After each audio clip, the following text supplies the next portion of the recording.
কিতা করতে কি ডিসি অফিস আবার ইয়া নাইনি আশ্চর্য মাদি লাইভ চলছে আচ্ছা তুমি আগে তুমি ডিসি ধরো না না ডিসি ধরো আমরা তোমার সরাসরি ডিসি ধরো যাই না না সরল লাইভ থেকে ডিসি অফিসে যাও না যাও আমরা ডিসি ধরো আগে যাই ডিসি রুম এটা তো ডিসি এরিয়া সাইকেল তো সাইকেল সাইকেল তো হ্যাঁ ছাত্র দলের হামলা করতে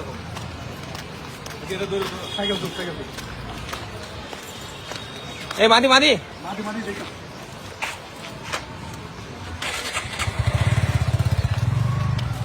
ওই দিকে না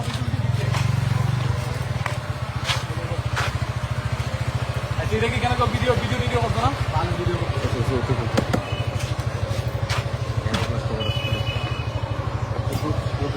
জাম নাই দিতে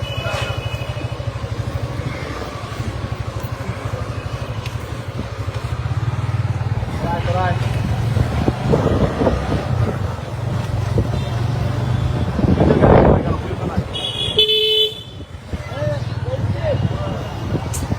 উনি সাক্ষী ধর্মদা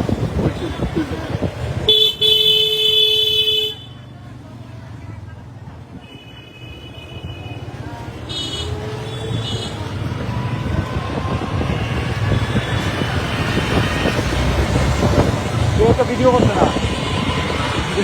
আমি এই যে দরকার আমি শিবপুরে বারবার বলবো হাসপাতালে গেছে কোনো লাইভ কোনো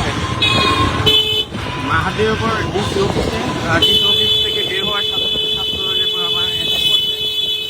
পরে পরে একা সাধারণ নিয়ে যে হাসপাতালে আসি সদর হাসপাতালে আমরা হবিগঞ্জ সদর হাসপাতাল মালিক নিয়ে যাচ্ছি গতকালকে ঘটনাটি কেন্দ্র করে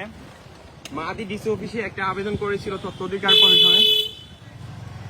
গতকালকে সিসি ফুটেজের জন্য গতকাল যে ঘটনাটি হয়েছিল সেটা ডিসি অফিসে একটি ক্যামেরাতে ধরা পড়ছে এই ফুটেজটির জন্য মাহাদি আবেদন করতে ডিসি অফিসে গিয়েছিল ডিসি অফিস থেকে বের হতেই আবার এই ভাই তুই কোনটা গেলে একটা তুই মাহাদি এই মুহূর্তে মাহাদির উপর হামলা করা হয়েছে মাহাদিকে ডিসি অফিসের ভিতরে মানে জেলা প্রশাসকের কার্যালয়ে কিছুক্ষণ আগে সর্বোচ্চ 2 মিনিট আগেই তার উপর হামলা করা হয় এবং ছাত্র দলের কিছু নেতারা তার উপর হামলা করে তাকে নির্মমভাবে এখানে মাইর দূর করে তার এই যে শরীরের অবস্থা আমরা তাকে এখন হাসপাতালে নিয়ে আসছি ছাত্র দলের হামলার শিকার হয়েছে মাহাদি তাও প্রকাশ্যে ডিসি অফিসে এবং একটা সরকারি প্রতিষ্ঠানের ভিতরে এখানে কেন দাঁড়ানো একটা ইয়ে লেখাও